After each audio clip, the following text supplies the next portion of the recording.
अस्सलाम वालेकुम नाज़रीन, मेरान टीवी न्यूज़ में भलीकार आवां सायरा सुमरो इन बुलेटिन में मुस्तगत साथ ॾींदो मुबशर सोलंकी। सब खां पहिरीं हिकु नज़र हेडलाइन ते। वफ़ाक़ी बजट 5 बदिरां 10 जून ते पेश करण जो इम्कान। पार्लियामेंट जे ज़रियनि मूजिब वफ़ाक़ी हुकूमत बजट इजलास खां अॻु अहम कानून साज़ी करण थी चाहे। पीपल्स पार्टी कानून साज़ी जे हक़ में नाहे। बिलावल भुट्टो शिगर जलसे में वाज़िह पैगाम ॾेई छॾियो। ज़रियनि जो वधीक चवणु आहे त हुकूमत पीपल्स पार्टी खे परचण लाइ अहम शख़्सियतुनि खे टास्क ॾेई छॾियो आहे। बिलावल भुट्टो ज़रदारी फ़िलहाल गिलगित बिल्तिस्तान इलेक्शन में मसरूफ़ आहे। बिलावल भुट्टो ज़रदारी खे इत्माद में वठण बैदि बजट इजलास जी नई तारीख़ ॾिनी वेंदी। वज़ीर आज़म शहबाज शरीफ़ चयो आहे त मुल्की मईशत तरक़ी लाइ सनअत खे हथी वठण ऐं बैरूनी सीड़पकारी में इज़ाफ़ो अणटर आहे। सनअती शयुनि जे मुल्की पैदावार में इज़ाफ़े सां गॾु बरामदात वधाइण लाइ असराइती पॉलिसी ऐं क़दम हुकूमत जी तरजीह आहिनि। इस्लामाबाद में वज़ीर आज़म शहबाज शरीफ़ जी सदारत हेठि सीड़पकारी में इज़ाफ़ी मईशत जी मजबूती तरक़ी लाइ शोबनि में सुधार आणण पॉलिसी क़दमनि ते जाइज़ा इजलास। वज़ीर आज़म शहबाज शरीफ़ चयो आहे त सनअत वापार ऐं मईशत जी मुख़्तलिफ़ शोबनि में डिघे मुदे वारा सुधारा माशी अहमियत अवामी सुधारनि ते ॿधल हुजण घुरिजनि। समूरनि सुधारनि ऐं क़दमनि में इंतिज़ामी शफ़ाफ़ियत ऐं बहितरीन कारकर्दगी हुकूमत जी अवलीन तरजीह आहे।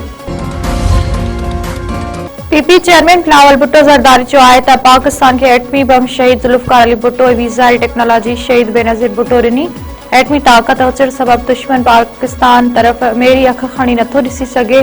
चाहियूं था त पाकिस्तान हर लिहाज़ खां मज़बूत हुजे। पाकिस्तान पीपल्स पार्टी आहे जेका मुल्क खे मज़बूत करे सघे थी। एस्कर्दू में जलसे खे ख़िताब कंदे बिलावल भुट्टो ज़रदारी चयो आहे त दुआ आहे त फील्ड मार्शल सैयद आसिम मुनीर जूं अमन वारियूं कोशिशूं कामयाब थियनि। ईरान अमेरिका जंग सबबि पूरी दुनिया माशी मुश्किलातुनि खे मुंहुं ॾेई रही आहे।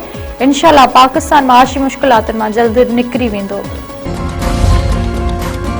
अॻूणे वज़ीर आज़म ऐं नवाज़ लीग सरबराह नवाज़ शरीफ़ चयो आहे त आउं कंहिंजी बुराई करे वोट न आहियां घुरंदो ऐं न वरी कंहिं ते तनक़ीद करे सियासत कंदो आहियां। सवाल आहे त हुकूमतुनि गिलगित बिल्तिस्तान खे नज़रअंदाज छो कयो। गिलगित में चूंड मुहिम जे जलसे खे ख़िताब कंदे नवाज़ शरीफ़ चयो आहे त के हिकु पार्टी जो नालो ॿुधायो जंहिं गिलगित में सिर या पत्थर लॻायो हुजे। के पार्टी खे ख़राब नथो चवां पर कम छो नथा थियनि। चाहियूं था त गिलगित बिल्तिस्तान खे सभु सहूलियतूं मिलनि। अमरीकी सदर डोनाल्ड ट्रम्प चयो आहे त ईंदड़ हिकु हफ़्ते में ईरान सां डील जी उमीद आहे। मुआहिदे तहत जंगबंदी में वाध कई वेंदी। मुआहिदे मूजिब हरमुज़ वारो लंघ ॿीहर खोलियो वेंदो। डोनाल्ड ट्रम्प वधीक चयो आहे त ईरान सां पैगामनि जी ॾे वठ में देर मसइलो नाहे। उन जो मतिलबु उहो नाहे त अमरीका फ़ौजी कार्रवाई करे। सिंध काबीना पाणी ऐं नेकाली वारनि स्कीमुनि लाइ 8.825 अरब रुपयनि जे इज़ाफ़ी फंडनि जी मंज़ूरी ॾेई छॾी। लाल शहबाज़ कलंदर जे दरगाह लाल बाग ऐं सिविक सेंटर सेवण जी बहाली जो मंसूबे जी बि मंज़ूरी ॾिनी वई। सेवण जे तरक़ियाती मंसूबनि जी लाॻत 48 करोड़ 50 लख रुपया मुक़रर। बदिलजंदड़ सिक्योरिटी सूरतहाल ऐं नवनि ख़तरनि सबबि काउंटर टेररिज़म डिपार्टमेंट खे जदीद सामान फराहम करण जो फ़ैसिलो। वॾे वज़ीर पारां समूरियूं अदायगियूं मौजूदा माली साल में मुकमिल करण जी हिदायत। सिंध जे मुख़्तलिफ़ इलाइक़नि में ॿिए ॾींहुं बि मिटीअ जो तूफ़ान ऐं बरसाति कंदकोट कशमोर तंगवाणी उन जे भरपासे वारनि इलाइक़नि में मिटी जे तूफ़ान बद बरसाति तेज़ हवा सबबि साइन बोर्ड कचनि घरनि जूं छितियूं सोलर प्लेट उॾामी वयूं। पढ़ाणी यारोलिन जरवार ऐं रुखफोरम में बि मिटी जे तूफ़ान बद बरसाति दुकाननि अॻियां लॻल छपरा सोलर प्लेट किरी पयूं। बिजली जी फराहमी मुअतल थी वञण करे रहवासी तकलीफ़ुनि में मुब्तला। मेहर भरिसां पाणी जे तलाउ में विझण दौरान नींगर ॿुॾी फौत। ॻोठ ड्रब खोड़ो में पाणी जे तलाउ में विझंदे 7 वरियनि जो फहद वलद अली हैदर चांडियो ॿुॾी फौत थी वियो।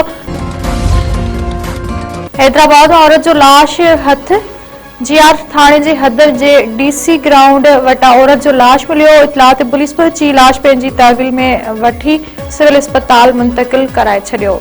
पुलिस जो चवणु आहे त लाश जी सुञाणप न थी सघी आहे। वधीक जांच कई पई वञे।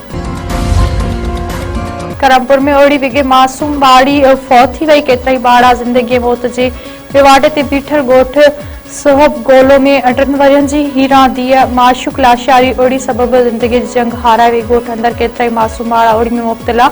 ॻोठाणनि पारां सिहत वारियूं सहूलियतूं फराहम करण जो मुतालबो। पटीदन जे ॻोठ हुसैन बख्श जोयो में गैस्ट्रो विगे 7 वरियनि जो तनवीर हुसैन पुट रफ़ीक अहमद जोयो फौत थी वियो।